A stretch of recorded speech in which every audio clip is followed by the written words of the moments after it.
तेरा वचन मेरे पाँव के लिए दीपक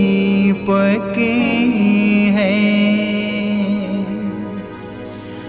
और मेरे मार्ग का उजियाला है।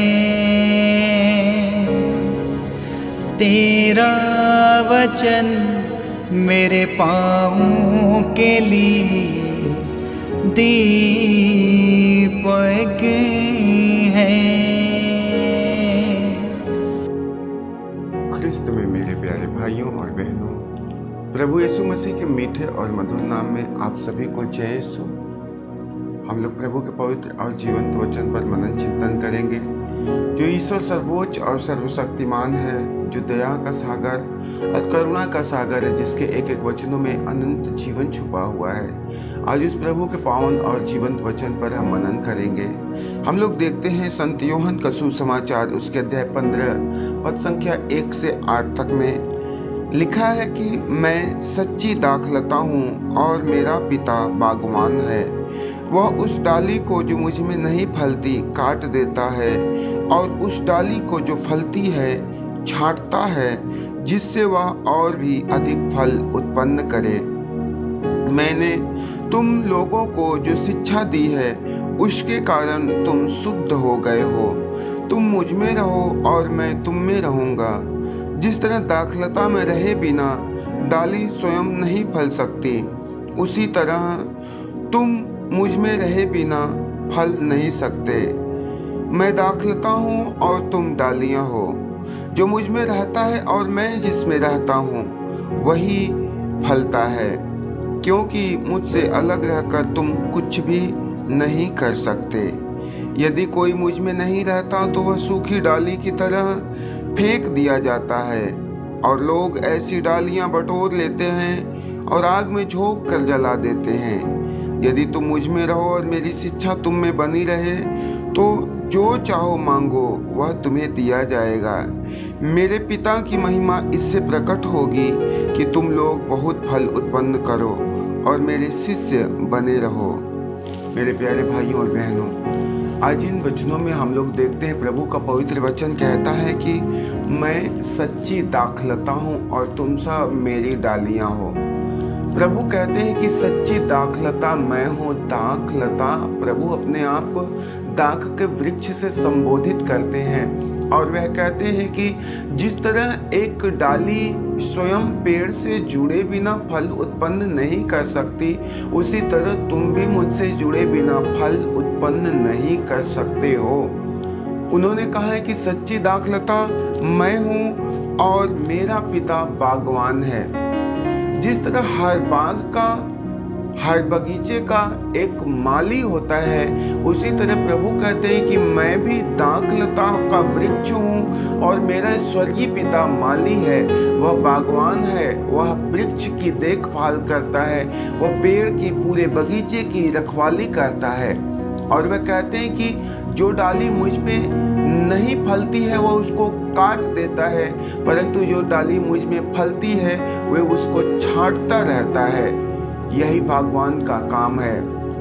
मेरे भाइयों और बहनों, हम लोग देखते हैं प्रभु ने कहा हुआ है कि वह इसलिए उस डाली को काटता और छांटता है ताकि उसमें और अधिक फल लगने पाए, वह पेड़, वह डाली और अधिक फल उत्पन्न करने पाए। प्रभु जो सच्ची दाखलता है और हम और आप संसार के एक ख्रिस्ती जो उन्हें अपने जीवन में केंद्र बिंदु बनाते हैं, आज एक एक लोगों के लिए ये अति आवश्यक है कि उस दाखलता से जुड़ करके ही हम उसमें फल उत्पन्न कर पाएंगे। इस बात के लिए हमें अपने आप को तैयार करना है।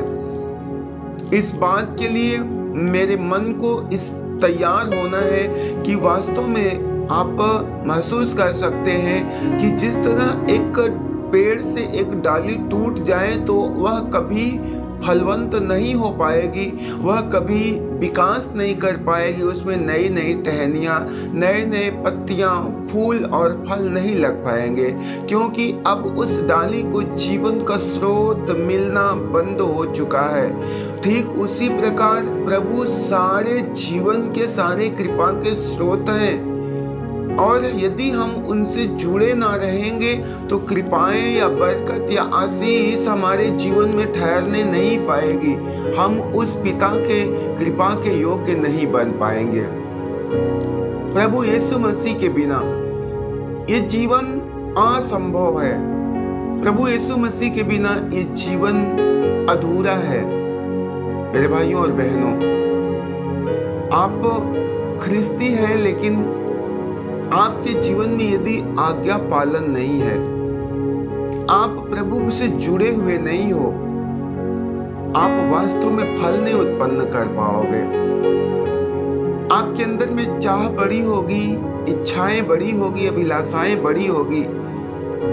आपका मन आपको सांत्वना देता होगा, ढाढ़स बंधाता होगा। आप उस दाखलता से या स्वयं प्रभु से जुड़े हुए हैं, लेकिन यदि हम उनकी आज्ञा का पालन नहीं करते हैं तो हम उनसे जुड़े हुए नहीं हैं। हम टूटे हुए, हम बिखरे पड़े हुए, हम उनसे अलग हैं। आज संसार में, कलीसिया में बहुत सारे ऐसे भाई, ऐसे बहन हैं, बहुत सारे ऐसे माता पिता हैं जिनका ये कथन होता है कि मैं सदा प्रभु का नाम लेते रहता हूँ, मैं सारा काम उन्हीं के नाम से करता हूँ, मैं यीशु यीशु करते रहता हूँ, मैं मसीह मसीह करते रहता हूँ, मेरे जीवन का उठना बैठना चलना फिरना सब मसीह है। लेकिन मेरे भाइयों और बहनों, उनके जिंदगी में आज्ञा पालन नहीं है। यीशु के नाम से चलना, यीशु के नाम से बात करना, सब कुछ यीशु के नाम से, लेकिन यीशु क्या है, यीशु का स्वभाव क्या है और यीशु चाहता क्या है, ये लोगों को पता नहीं है। और प्रभु ने कहा कि कर्म के अभाव में विश्वास निर्जीव है, विश्वास मरा पड़ा है। जिस तरह एक डेड बॉडी जिसके अंदर में कर्म नहीं है, आंखें हैं लेकिन आंख देख नहीं सकती, पैर है लेकिन वह चल नहीं सकता, हाथ है लेकिन वह कोई काम नहीं कर सकता, मुंह है पर वह बोल नहीं सकता। ठीक उसी प्रकार एक विश्वासी व्यक्ति है जिसके अंदर में यदि कर्म नहीं है तो वह उस मरे हुए व्यक्ति के समान है जो सब कुछ से भरा है, लेकिन उसके अंदर में कोई हलचल, कोई कोलाहल नहीं है, कोई चहल पहल नहीं है। जब आप चाहते हो कि आपके अंदर में जीवन बहता रहे तो आपको उस ईश्वर के वचन का पालन करना है और उसकी आज्ञाओं पर चलते रहना, उनकी शिक्षाओं पर चलते रहना है। तब कहीं जा करके हम और आप लोग संसार का एक एक व्यक्ति उस ईश्वर के कृपा के योग्य बनने पाएंगे। प्रभु ने बार बार कहा है कि मैं सच्ची दाखलता हूं और तुम सब मेरी डालियां हो। इस बात को प्रभु बार बार स्मरण दिलाते हुए कहते कि सच्ची दाखलता मैं हूं और तुम सब डालियां हो। एक वृक्ष के ऊपर आप निगाहें लगाइए, आपके आसपास में बहुत सारे वृक्ष होंगे। उस वृक्ष को देखिए, उस वृक्ष के ऊपर में समय पर बहुत अच्छे फूल और फल लगते हैं। जिस घड़ी उस वृक्ष में फूल और फल लगे, उस घड़ी एक फलदार डाली को आप तोड़ करके अन्यत्र कहीं रख दो और देखो कि उसका फूल बढ़ता है, उसमें फल लगते हैं और फल पकता है। मेरे भाइयों और बहनों, आप देखेंगे कि वह डाली पेड़ से टूटने के कारण अब उसका लगा लगाया फूल और फल झड़ जाएगा और वह डाली सूख जाएगी। कारण उसका मूल वजह क्या है? उसका मूल वजह है कि अब उस डाली को जीवन नहीं मिल पा रहा है, उसके अंदर में जीवन का संचार नहीं हो पा रहा है। ठीक उसी प्रकार हम और आप हो या संसार का कोई भी व्यक्ति क्यों न हो, यदि हम ईश्वर की शिक्षा पर नहीं चलते हैं तो हम उस टूटी हुई डाली के समान हैं, जिसके अंदर में लगा लगाया फूल और फल, ईश्वर की कृपा, ईश्वर की बरकत अब नष्ट होने को है, अब नाश होने को है। तो आप अपने जिंदगी में चाहते हैं कि ईश्वर का फल बना रहे, ईश्वर की कृपा बनी रहे। मेरे भाइयों और बहनों, आपसे हमारा नम्र निवेदन है, आपसे हमारा अनुरोध है, आप प्रभु के वचन का पालन करना सीखिए, उनके इच्छा पर चलना सीखिए, उनके मर्जी के अनुसार जिंदगी बिताइए। क्योंकि वचन कहता है कि मेरा स्वर्गीय पिता जो बागवान है वह उस डाली को पूर्ण रूप से काट देता है जो नहीं फल उत्पन्न करती या जो सूख गई है। जब आप ईश्वर के पास होकर, प्रभु के पास हो करके यदि उनमें सूखी डाली के जैसा व्यवहार करते हैं, निर्जीव डाली के जैसे आदत बना करके जीवन जीते हैं, तो ऐसे में वह स्वर्गीय पिता, वह बागवान, वह माली उस डाली को काटने में देर न करेगा, कोई हिचक न लगाएगा।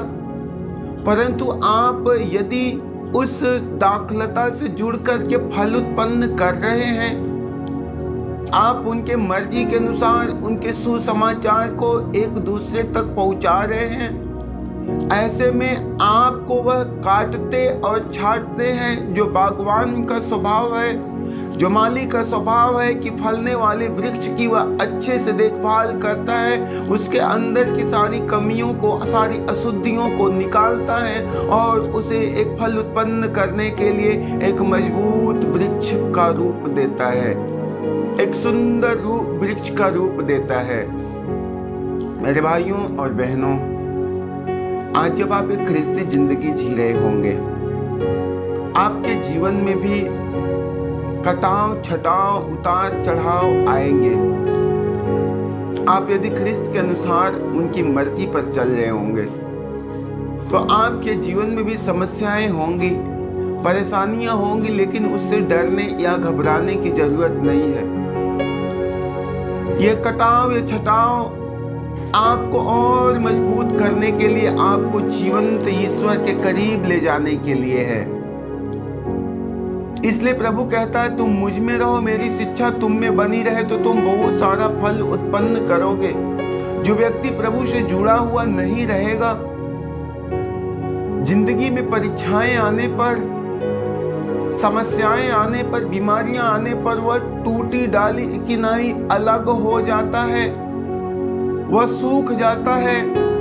और ऐसे में लोग उन डालियों को इकट्ठा करते और ले जाकर आग में झोंक देते हैं। लेकिन जब इस बात का आपको भली भांति ज्ञान हो, एक ख्रिस्ती के जीवन में दुख और तकलीफ ये स्वाभाविक सी बात है, तो इन दुखों के द्वारा, इन समस्याओं के द्वारा, इन सारी परेशानियों के द्वारा भी आप उस ईश्वर से जुड़ करके रहते हो, तो ऐसे में स्वर्गीय पिता आपको दुगनी आशीष और बरकत से नवाजता है, वह सारी कृपा से आपको भरता है और आपका यही स्वभाव और उस ईश्वर का दयालु हृदय ही इस संसार में आपको फलवंत बनाता है, आपको फलों से भर देता है।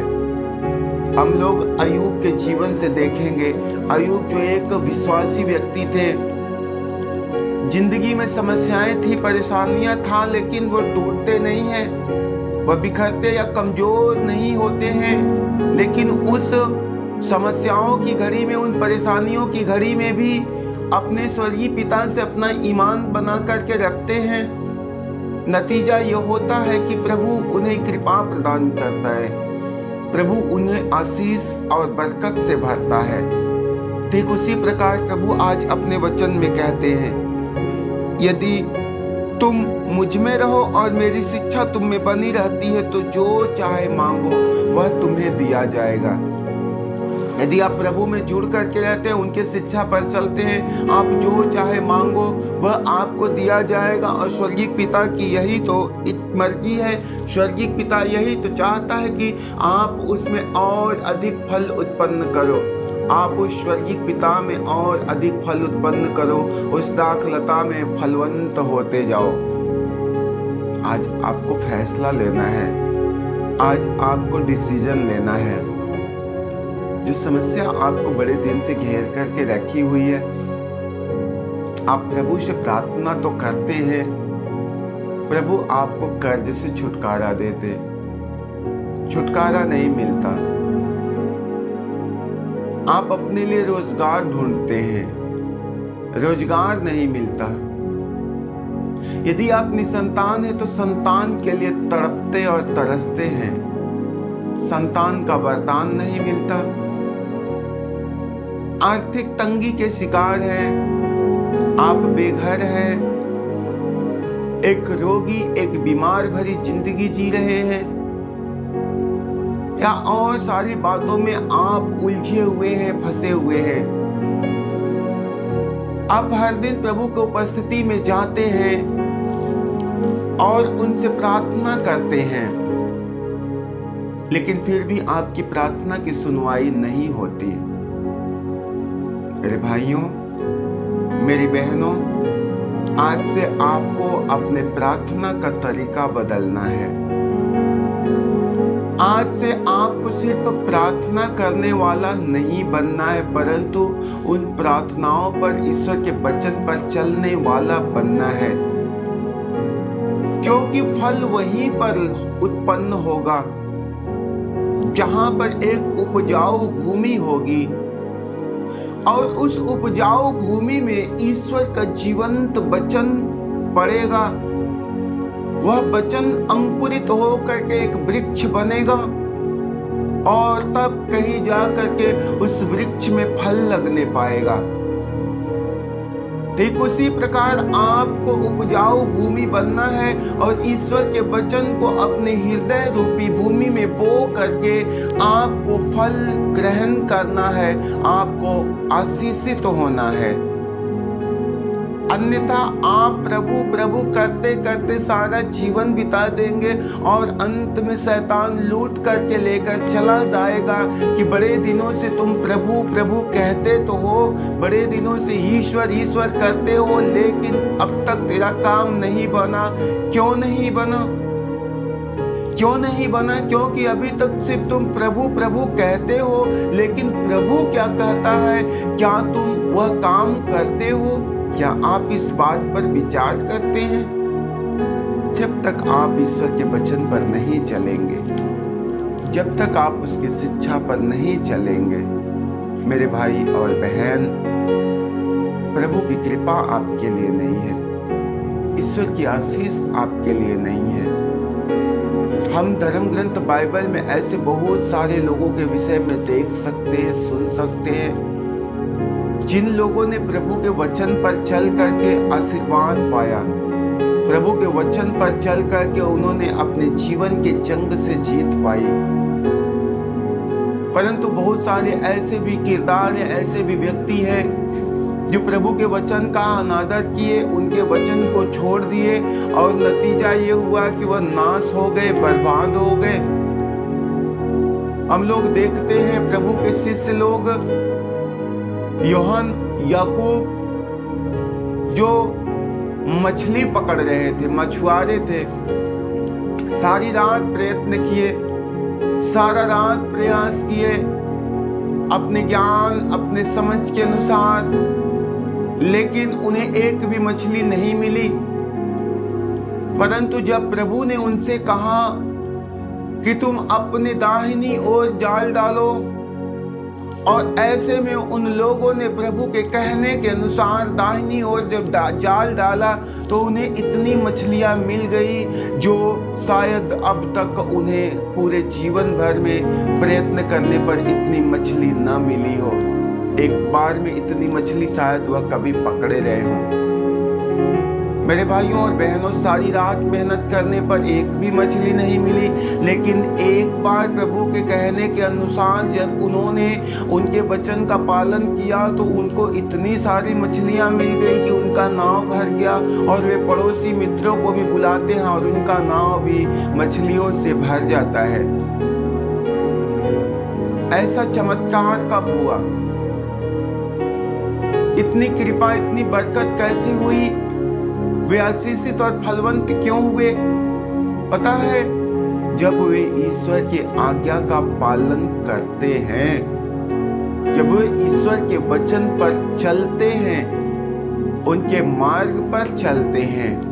प्रभु ने कहा है कि मार्ग, सत्य और जीवन मैं हूं। मुझसे होकर के गए बिना कोई भी जिंदगी में प्रवेश नहीं कर पाएगा, कोई स्वर्ग राज्य में नहीं जा पाएगा। तो यीशु ही मार्ग है और यीशु ही सत्य है और उसी के पास ही अनंत जीवन है। और प्रभु ने उत्पत्ति ग्रंथ में कहा है कि मैं तेरे सामने भलाई और बुराई, जीवन और मृत्यु दोनों रख देता हूँ। मैं तुझे इस बात के लिए स्वतंत्र करता हूँ, आजाद करता हूँ कि तुम अपने लिए जीवन को चुन लो। मेरे भाइयों और बहनों, अब फैसला आपका है, अब निर्णय आपका है। आप क्या जीवन चुनते हो या आप अपने लिए मृत्यु के मार्ग पर दौड़ लगाते हो? आइए हम लोग उस ईश्वर से प्रार्थना करेंगे, उस सर्वशक्तिमान प्रभु से प्रार्थना करेंगे। इस समय आप जो प्रभु के वचन को सुन रहे हो, मैं नहीं जानता हूं, लेकिन स्वर्गीय पिता आपको जानता है, आपकी जरूरतों को, आपकी आवश्यकताओं को जानता है। और उसने कहा है कि तेरे पुकारने से पहले मैं तेरी आवाज को सुन लेता हूँ, मैं तेरे हृदय की बात को जान जाता हूँ, क्योंकि मैंने तुझे तेरे माँ के गर्भ में रचा है, मैंने तेरे एक एक अंगों को बनते हुए देखा है। मेरे भाइयों और बहनों, हमारे ईश्वर, हमारे प्रभु से कुछ भी रहस्य नहीं है। तो आज बड़े ही भक्ति के साथ हम अपनी समस्या उस प्रभु के हाथ में देते हुए उनसे प्रार्थना करेंगे, प्रभु तेरी आशीष हमारे जीवन में उतरे। प्रभु ने कहा हुआ कि तुम अपनी सारी योजना अपने प्रभु के हाथ में दे दो तो वह अवश्य सफल हो जाएगी। आज बड़े विश्वास के साथ आप अपनी प्रार्थना प्रभु के हाथ में देना। हम लोग प्रभु से प्रार्थना करेंगे। हे सर्वशक्तिमान ईश्वर, परम पावन परमेश्वर, हम आपको धन्यवाद देते हैं। मेरे पिता, आपने अपने वचन में कहा है कि सच्ची दाखलता मैं हूँ और तुम सब मेरी डालियाँ हो। जो डाली मुझ में जुड़ी रहती है वो बहुत सारा फल उत्पन्न करती है, परंतु जो मुझसे टूट करके अलग हो जाती है वह सूख जाती है।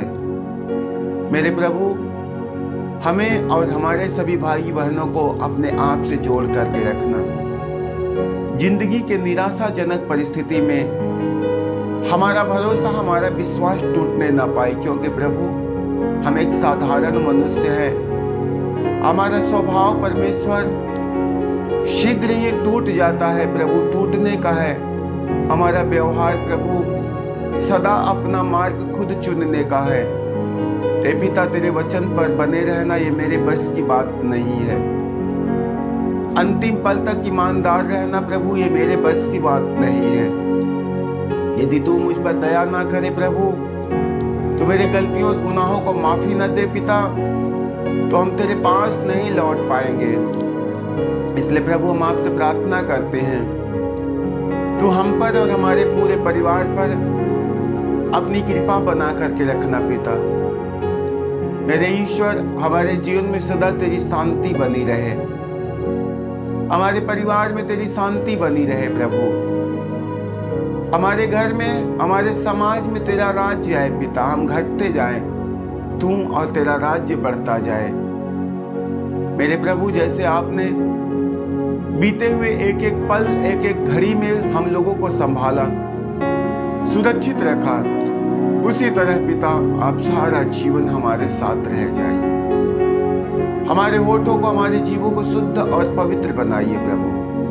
हम जहाँ कहीं भी रहे, मेरे द्वारा तेरे नाम की महिमा होती रहे। हे पिता, मुझे देख करके लोग मुझे नहीं परंतु तुझे जानने पाए। जिस जिस तरह यीशु तुझे जान करके तेरे स्वर्गीय पिता की महिमा लोग करते थे, उसी प्रकार हमें जान करके आपके और स्वर्गीय पिता की महिमा होने पाए। आप हम में अपने प्रेम को भर दीजिए, अपनी शांति को भर दीजिए, हमारे होठों और जीभों को शुद्ध और पवित्र बनाइए पिता। सारा दिन संग संग रह जाइए, हर प्रकार की दुर्घटना से, मुसीबत से, एक्सीडेंट से, परेशानी से बचा के रखना पिता। मार्ग में ज्योति बन करके आगे आगे चलते रहना। एक एक लोगों के साथ प्रेम पूर्ण उचित व्यवहार करने के लिए प्रज्ञा, बुद्धि और विवेक प्रदान करना। जिंदगी के हर पल, हर परिस्थिति में सही समय पर सही निर्णय, सही फैसला लेने के लिए हमें ज्ञान और बुद्धि दीजिए। हम ये प्रार्थना करते हैं पिता और पुत्र पवित्र आत्मा के नाम में मांगते हैं। सभी को जय यीशु। तेरा वचन मेरे पाँवों के लिए दीपक है और मेरे मार्ग का उजियाला है। तेरा वचन मेरे पाँवों के लिए